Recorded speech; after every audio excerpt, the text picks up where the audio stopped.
하나님의 말씀 디모데전서 4장 7절부터 8절까지 또 계속해서 보겠습니다. 디모데전서 4장 7절에서 8절 다 같이 일어서서 하나님 말씀 봉독하겠습니다. 디모데전서 4장 7절로부터 8절 말씀입니다. 자, 함께 봉독하겠습니다. 자, 시작. 그러나 속되고 늙은 부녀들의 꾸며낸 이야기들을 거부하고 도리어 하나님의 성품에 이르도록 스스로 훈련하라. 육체의 훈련은 유익이 적으나 하나님의 성품은 모든 일에 유익하며 현재의 생명과 다가올 생명의 약속들을 지니고 있느니라. 아멘.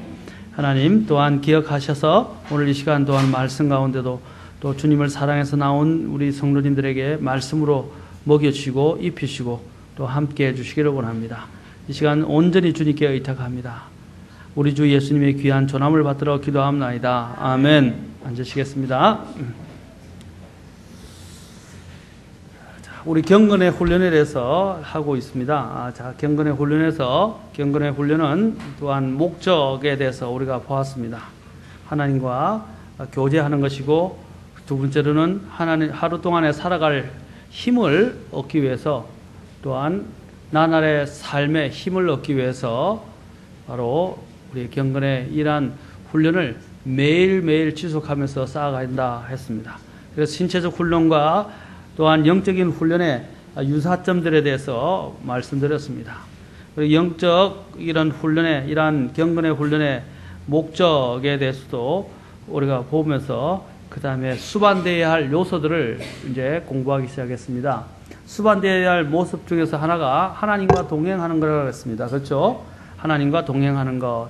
그래서 믿음의 전당에 나온 우리는 이제 아벨 이후에 특히 에녹에 대해서 보았습니다. 하나님과 항상 동행한 삶을 살았던 우리는 에녹을 통해서 배울 수 있다. 하나님과 동행하는 것. 그다음 두 번째로는 하나님 중심적인 삶에 대해서 말씀드렸습니다. 하나님 중심적인 삶. 그래서 대표적으로는 예수님이라고 말씀드렸죠. 그 다음에 또한 아브라함의 경우를 들 수 있다고 말씀드렸고, 그 다음에 다윗의 경우를 또한 들어서 말씀드렸습니다. 그래서 그들은 늘 주님과 하루 맨 처음 일어났을 때 주님과의 시간을 가지려 했고, 또 부득이 현대인들에게는 그러지 못할 경우에는 다른 어떤 시간들을 확보해서 주님과 나만의 이런 특별한 만남과 교제의 시간이 있어야 한다고 그랬습니다. 그렇죠? 만남이 있어야만이 사람들은 친밀함을 가질 수 있습니다. 하나님도 마찬가지예요. 하나님을 만나지 않고 하나님과 교제하지 않고서 우리가 하나님을 알아갈 수 없습니다. 그리고 하나님의 능력을 가질 수도 없습니다. 또 하나님 앞에서 만족하는 삶과 또 평안과 기쁨을 가지고 이 세상을 당당하게 살아갈 수도 없습니다. 왜냐하면 우리의 힘의 원천은 주 하나님 아버지께로부터 오는 것이기 때문입니다. 또한 우리는 경건의 훈련을 통해서 우리는 중요한 부분에 또한 덕목을 배울 필요가 있습니다. 경건의 훈련을 통해서 수반 이런 요소들은 하나님을 두려워하는 것입니다. 하나님을 두려워하는 것을 배워야 합니다. 주님께서 성막을 세우신 목적은 여러 가지가 있지만 주님께서 또한 이스라엘 백성들을 또한 이끌어내신 목적도 여러 가지가 있지만 그 중에서 대표적인 것이 무엇인지 아십니까? 성막은 하나님이 자신의 백성을 만나고 교제하는 장소입니다만은 그 성막을 통해서 무엇을 하느냐면 하나님을 두려워하는 법을 배우게 하는 것입니다. 광야 생활을 통해서 또한 이스라엘 백성들에게 하나님께서 명시하신 것이 무엇입니까? 신명기 6장으로 가보십시오. 신명기에서는 줄곧 그런 말씀을 많이 합니다. 특히 광야에서 가나안 땅에 들어가기 전에 하나님께서 그들에게 말씀하신 것이 무엇입니까? 자, 신명기 6장 3절에 보면 이렇게 기록되어 있습니다.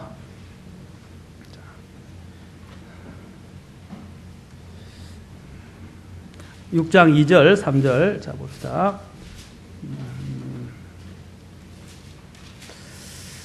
신명기 6장 2절과 3절.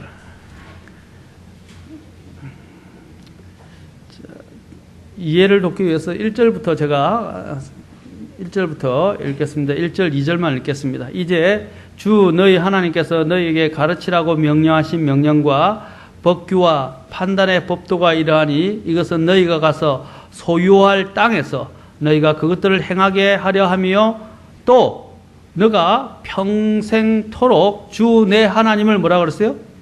두려워하며 내가 너와 내 아들들과 내 손자에게 명령하는 그분의 모든 법규와 명령을 지키게 하려 함이니라. 자, 여기서 하나님을 두려워하는 것. 이 하나님을 두려워하는 건 뭡니까?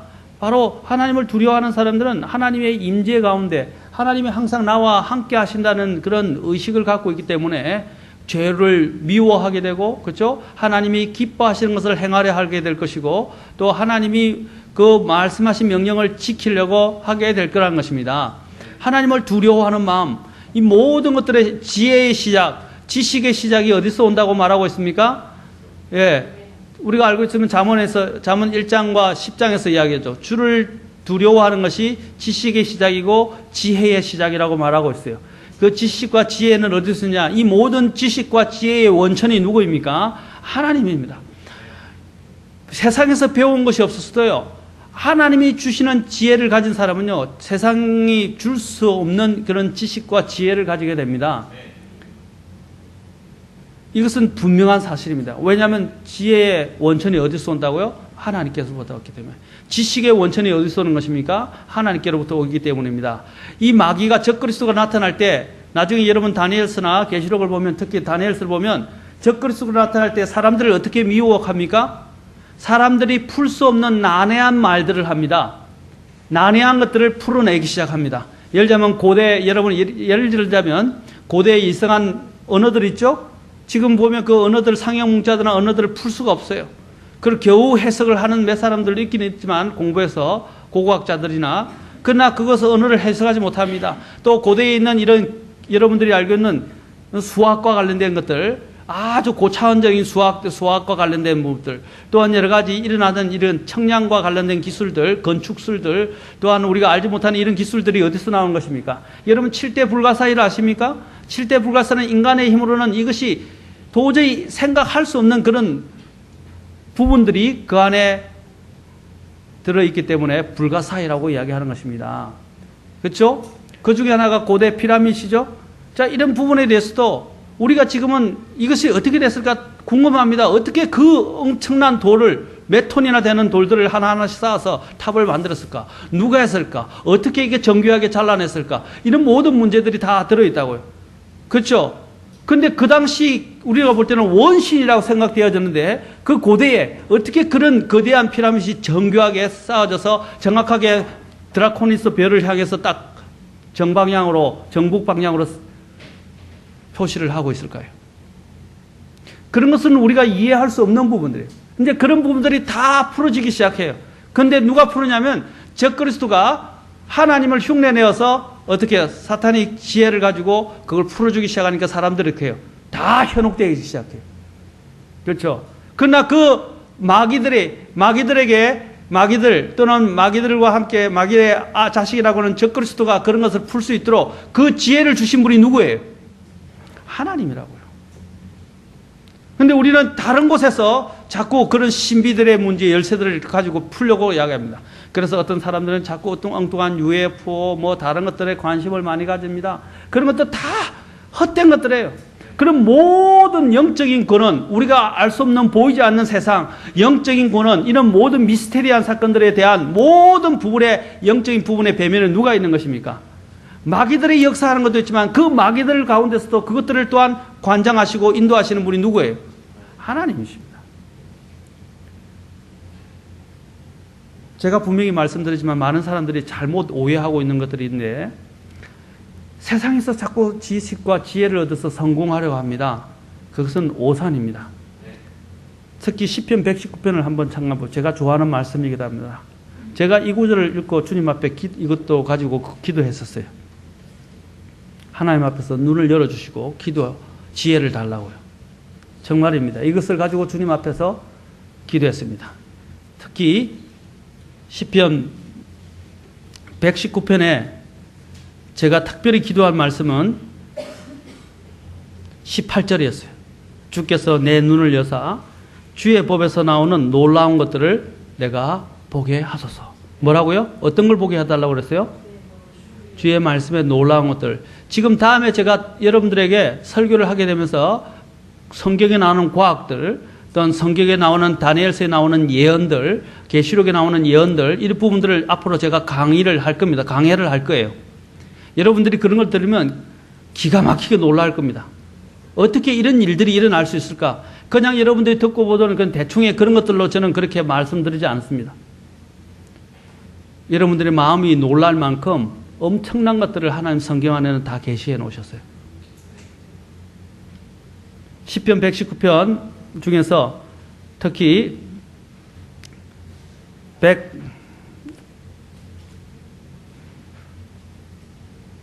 97절을 보십시오. 자, 97절부터 보십시오. 오, 내가 주의 법을 얼마나 사랑하는지요. 그 법이 종일토록 나의 뭐라고 된다 그랬어요? 묵상이 되네. 그냥 이게 묵상만 해서 하나님과의 관계만 가지는 게 아니라, 자, 이 묵상이 어떻게 만들어준지 98절부터 보세요. 주의 명령들이 항상 나와 함께 함으로 주께서 그것들을 통해 나를 뭐라고 그랬어요? 내 원수들보다 지혜롭게 한다. 자, 두 번째 또 봅시다. 주의 정언들이 또 나의 묵상이 되므로 나의 모든 뭐라고 그래요? 누구보다? 스승보다 내가 더 많은 명철이 있다. 그 다음에 100절 보시죠. 세 번째, 내가 주의 훈계들을 지킴으로 뭐라고 했어요? 누구들보다? 노인들보다 어떻게 한다고요? 더 잘 깨닫는도다. 이해를 깨닫는다. 하영이 하원이 들었어요? 네? 우리 규진이, 서진이도 들었어요? 네? 예진이, 혜원이도 여기 뭐라 그랬어요? 하나님의 말씀을 묵상하고 지키면 어떻게 한다고요? 원수들보다 지혜롭게 되고 스승보다 더 많은 명철을 갖게 되고 또한 노인들보다도 더 이해력이 뛰어나게 된다, 깨닫게 된다 이 말입니다. 놀랍지 않습니까? 바로 하나님의 말씀은 이런 권능이 있어요. 주님과의 관계가 이렇게 깊어지면 깊을수록 이 세상이 깨닫지 못하는 것들을 깨닫게 해주신다 이 말입니다. 많은 크리스찬 과학자들이 어디서 힌트를 얻은지 아십니까? 성경을 통해서 힌트를 얻었어요. 과학적 발견들이 성경을 통해서 나와 있어요. 지금도 발견되지 않은 과학들이 성경에 있어요. 여러분들이 그것을 알기 시작하면 놀랍니다. 성경이 이런 책이었는가? 그 말은 뭐냐? 성경은 단순한 인간이 저술한 책이 아니라는 것입니다. 이것은 살아있는 놀라우신 위대하신 하나님의 말씀입니다. 하나님의 책이란 말입니다. 모든 지혜의 원천이 여기 있다는 말입니다. 야고보서 1장 5절에서 뭐라고 그랬습니까? 지혜가 부족한 사람은 어떻게 하라고요? 그 지혜를 후히 주시는 하나님께, 너그러이 주시는 하나님께 구하라 그랬어요. 그 지혜의 원천이 누구이기 때문에? 하나님이기 때문에. 사랑하는 성도 여러분, 경건의 훈련을 한 사람들은 그냥 경건한 삶을 사는 게 아니라 하나님이 주시는 통찰력, 하나님이 주시는 지혜, 하나님이 주시는 명철, 하나님이 주시는 놀라운 것들을 깨닫게 된다는 것입니다. 이것은 지식의 깨달음을 말하는 것이 아니에요. 사람이 변하게 돼요. 사람이 하나님과 깊어지게 되고 하나님이 주시는 영적인 통찰력으로 이 세상을 가늠해 볼 수가 있다는 것입니다. 여러분들이 구원받기 전에 한 삶을 보십시오. 이제는 내가 어디서 와서 무엇을 하고 있고 어디로 가는지도 몰랐어요. 목적이 없는 그런 방황하는 삶을 살았어요. 그러나 내가 예수님을 만난다면 어떻게 했습니까? 이 세상에 대한 통찰을 갖게 됐잖아요. 이 세상은 멸망당할 것이며 사악한 자에 속해 있고 이 세상은 이제 더 이상 견딜 수 없게 될 것이고 이 세상에서 우리를 구원하실 수 있는 분은 유일하신 분은 주 예수 그리스도밖에 없다는 것을 알게 되고 이 세상이 이후에 장차 오게 될 심판이 어떠할 것인지 또한 보이지 않는 세계가 어떠할 것인지 이 세상을 어떻게 살아야 할 것인지 앞으로 다가올 천국과 지옥은 어떤 것인지 이런 것들을 다 어디서 깨달을 수 있어요? 성경을 통해서 깨달을 수 있는 거예요. 하나님의 말씀을 소홀히 여기면 안 됩니다. 이 안에는 사람을 살리고 사람을 변화시키고 사람에게 확신을 주고 사람들에게 소망을 주고 이 말씀을 가지고 살아갈 수 있는 능력을 준다는 것입니다.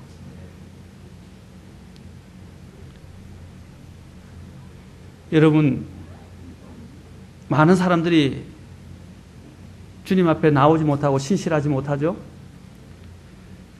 그것 때문에 낙담하지 마세요. 물론 답답하기도 하죠.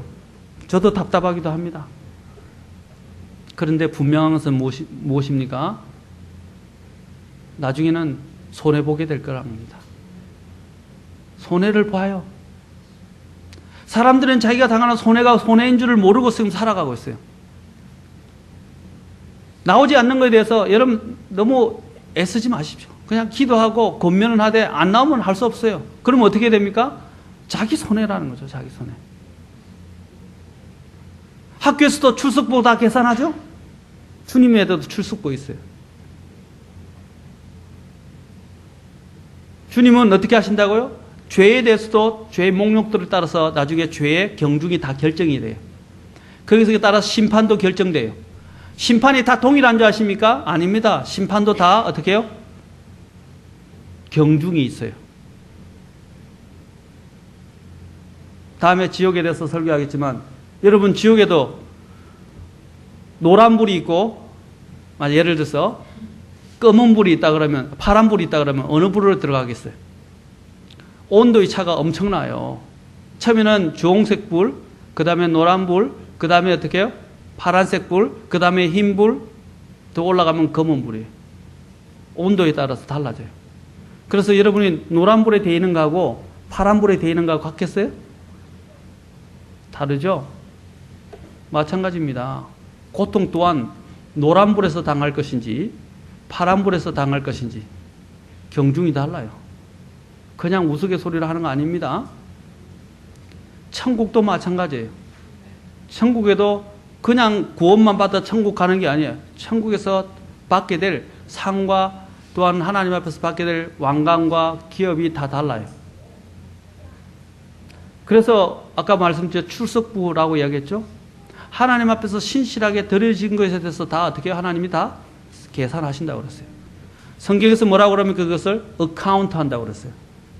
계산한다 이 말입니다. 회계 보고한다 이 말입니다. 다른 말로 하면 해명한다 이 말입니다.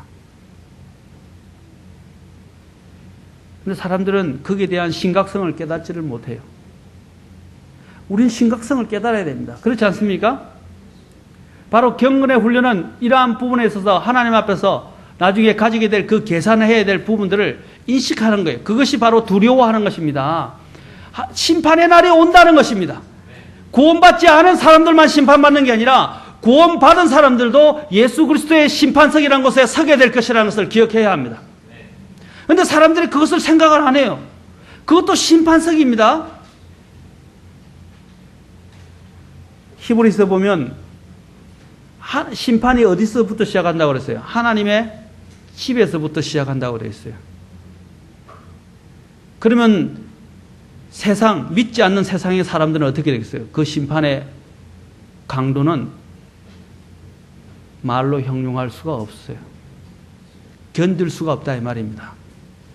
한번 봅시다. 히브리서 잠깐.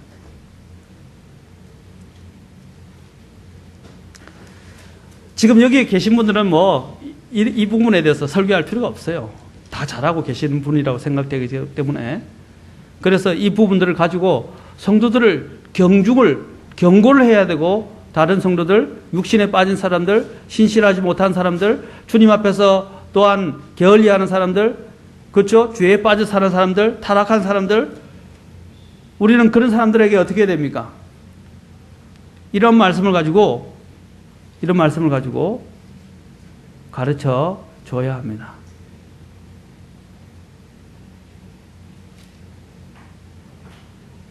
자, 히브리서 10장 더 한번 봅시다.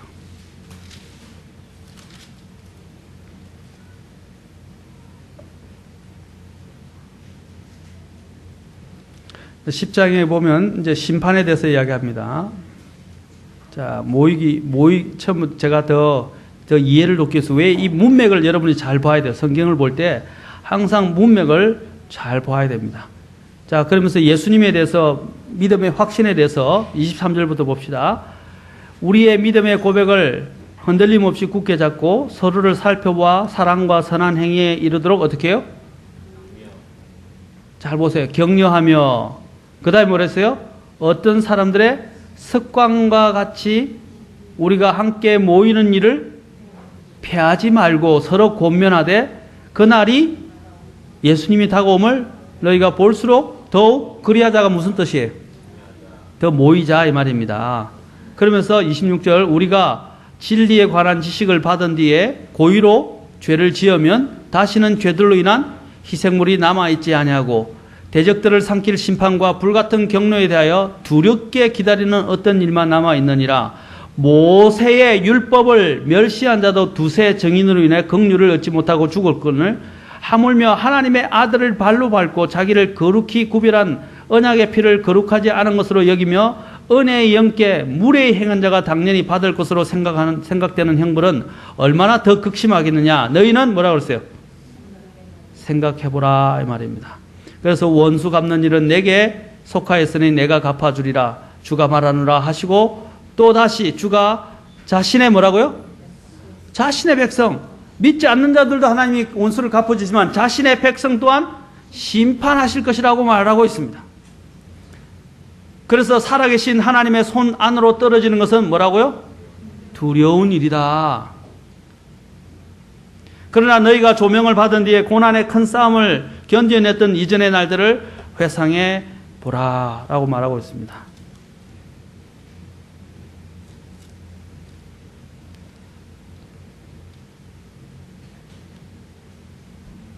마지막 날들이 여러분 편안하게 될 거라고만 생각하지 마십시오.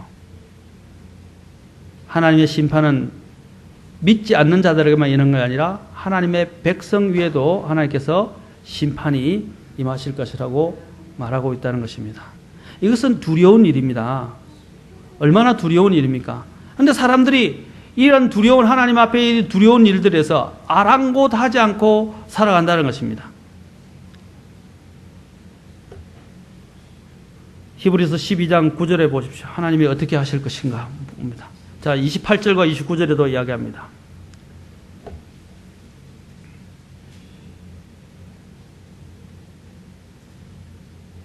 자, 28절, 29절도 같이 읽겠습니다. 시작.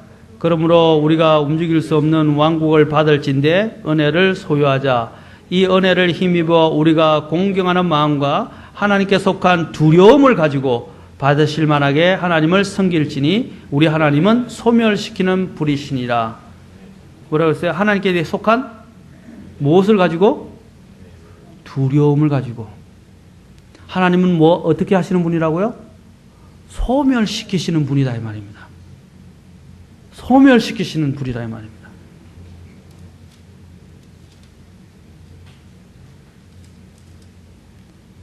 여러분, 심판은 다시 말씀드리지만 안 믿는 사람들에게만 있는 것이 아니라 믿는 자에게도 심판이 임할 것이다 라고 분명히 성경에서 말하고 있다는 것을 기억해야 할 것입니다.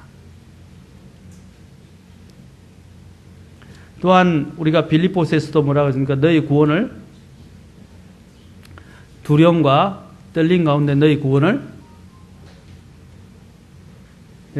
완수하라고 말하고 있습니다. 자, 빌립보서 잠깐 가봅시다. 제가 지금 두려움에 대해서 말씀을 드리고 있습니다. 하나님을 두려워하는 삶. 바로 이것이 경건의 훈련의 또한 하나의 수반되어야 할 요소라는 것입니다. 12절 보십시오. 그러므로 나의 사랑하는 자들아 너희가 항상 순종한 것 같이 내가 있을 때뿐 아니라 지금 내가 없을 때도 더욱더 순종하여 뭐라고 그랬어요? 더욱더 순종하여 두려움과 떨림으로 너희 자신의 구원을 어떻게 해요? 일하여 드러내라 이 말이에요. work out. 일하여 드러내서 이거 언제까지 드러내는 겁니까? 완수될 때까지. 무엇을 드러내라고 했어요? 너희 구원을 어떻게 하는 가운데? 두려움과 떨리는 가운데.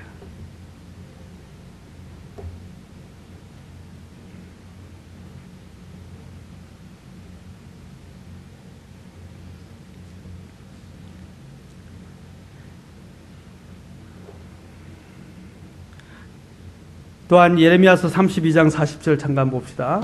또한 여기서도 두려움에 대해서 이야기합니다. 자, 예레미야서 32장 40절.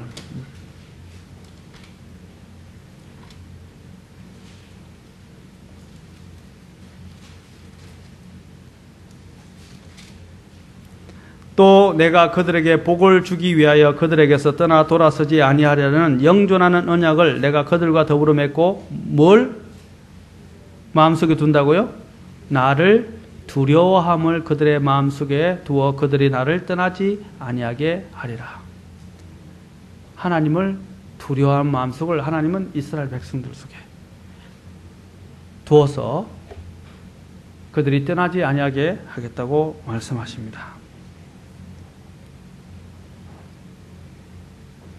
이사야서 11장 3절에 보면 예수님에게는 뭐가 있었어요? 두려움의 영을 가지고 있었고 또한 뭡니까? 그분은 항상 두려워하는 마음을 가지고 있었다고 그랬어요. 히브리서에서도 그분이 뭡니까? 하나님을 두려워하는 가운데 눈물과 간구로 통곡하면서 하나님 앞에 기도해서 들으신 바 되었다고 말하고 있습니다. 어떻게 하는 가운데? 두려워하는 가운데.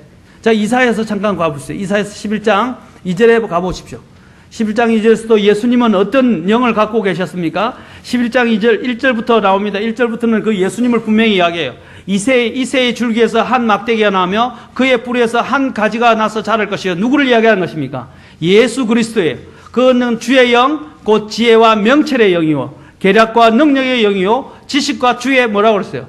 두려움의 영께서 그 위에 머무시며 그로 하여금 뭘 배운다고 했어요? 주를 두려워하는 가운데 속히 깨닫게 하시리니.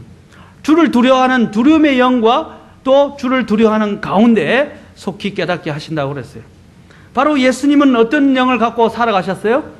이 땅에 계실 동안 두려움의 영을 가지고 살아갔어요. 이것은 무서워 벌벌 떠는 게 아니라 하나님을, 주 하나님, 아버지 하나님을 경외하는 것입니다. 경외하는 거예요. 너무나 존경하고 너무나 사랑하기 때문에 그분 앞에서 겸손하고 그분을 의지하고 그분께 철저히 순종하는 삶. 이게 바로 경외예요, 경외. 저는 하나님 앞에서는 이 두렵다는 단어를 경외로 바꾸면 좋겠어요. 그렇죠?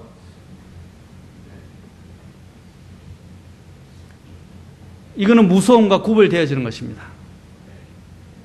우리에게는 하나님을 경외하는 마음이 있습니까? 이 경외하는 마음이 우리를 악으로부터 지켜줍니다. 초대교회의 특징 중에 하나가 뭐였습니까? 초대교회의 특징 중에 하나가 뭐였어요? 사도행전 9장 31절 보십시오. 자, 사도행전 9장 보십시오. 하나님의 성령이 임하고 교회가 이제 그 위에 많이 부흥하고 또한 굉장히 이제 안에서 내적으로 부흥하면서 강화되기 시작했을 때 어떤 일들이 났습니까?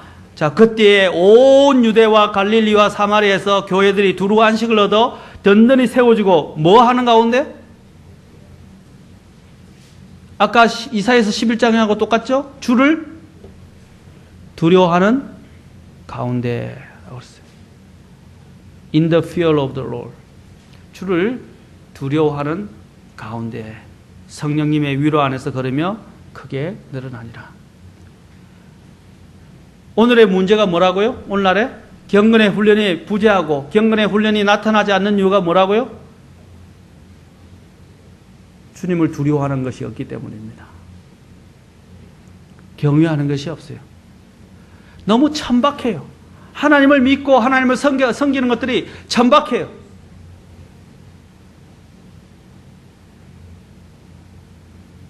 하나님을 두려워하는 것은 모든 것의 시작입니다. 지식의 시작이고 지혜의 시작입니다. 아멘. 우리 안에는 정말 하나님을 두려워하는 마음이 있습니까?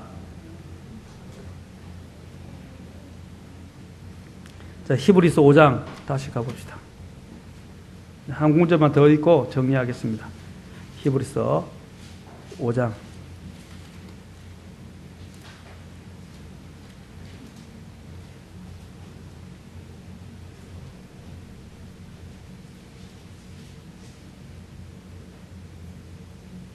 7절 보십시오.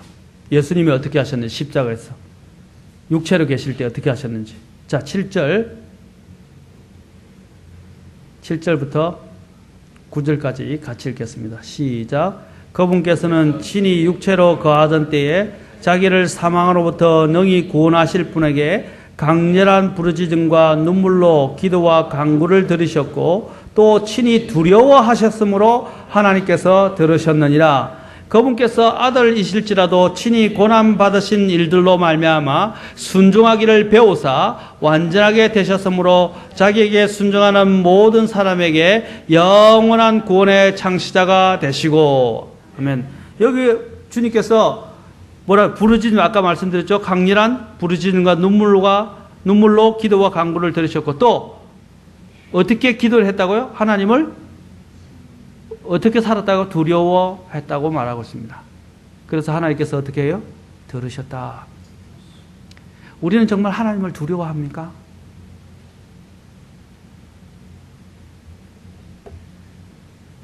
정말 하나님을 경외합니까? 하나님을 존경합니까? 하나님께 경의를 표합니까? 어떻습니까? 오늘 성도들은 얼마나 이기적인지 자기에게 유리한 대로 하나님을 항상 끌어당기려고 그래요.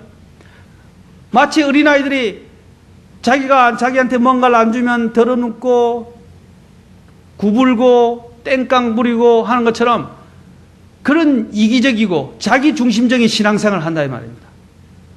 하나님이 누군가에 대해서 알려고 하지도 않고 하나님을 그 성품과 속성에 따라서 하나님을 거룩함을 따르고 하나님을 섬기려고 하지 않냐고 자기 편한 대로 하나님을 끌어들이고 하나님께 떼를 쓰고 하나님께 구하고 내가 원하는 대로 하나님을 지니, 여러분 알라딘의 램프에 나오는 지니처럼 하나님을 그렇게 마법을 부리듯이 끌어내는 그런 하나님으로 전락시켜 버렸어요.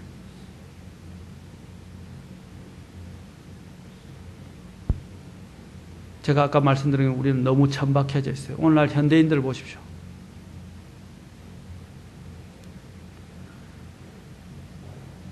세상 교회에서 어떻게 선포하고 사람들을 끌어모으고 하는 것은 중요하지 않습니다. 하나님께 오늘 예수님이 뭘 배웠다고 그랬어요? 하나님께 순종하는 그 순종하기를 배우셨고 또 뭐라고 돼 있어요? 그 밑에 그래서 완전하게 되셨으므로 자기에게 어떻게 하는 사람? 순종하는 모든 사람에게 영원한 구원의 창시자가 되시고.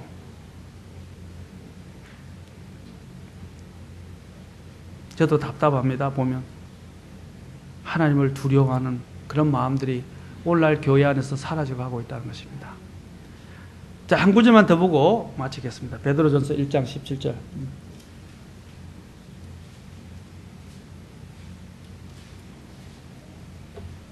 자, 15절부터 봅시다.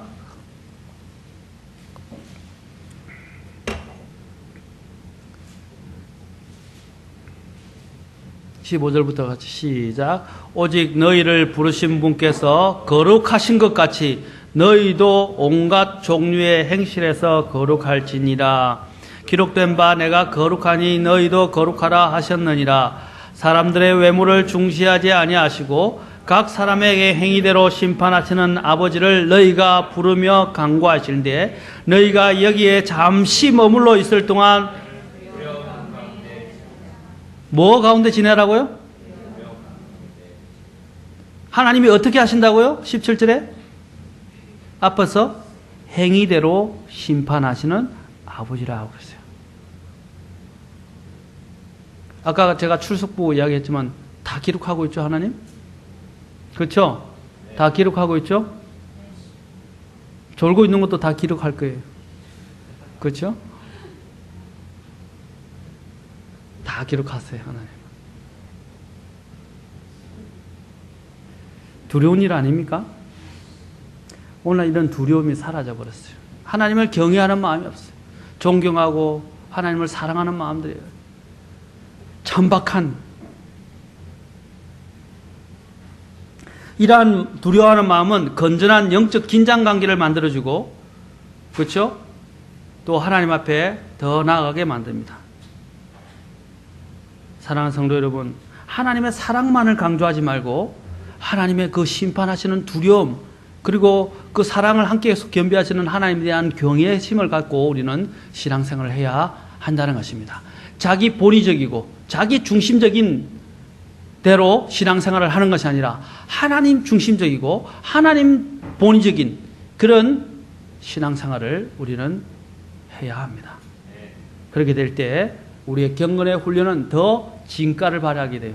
경건 훈련은 더 깊어지게 되고 더 능력 안으로 우리를 나아가도록 만들어 줄 것입니다.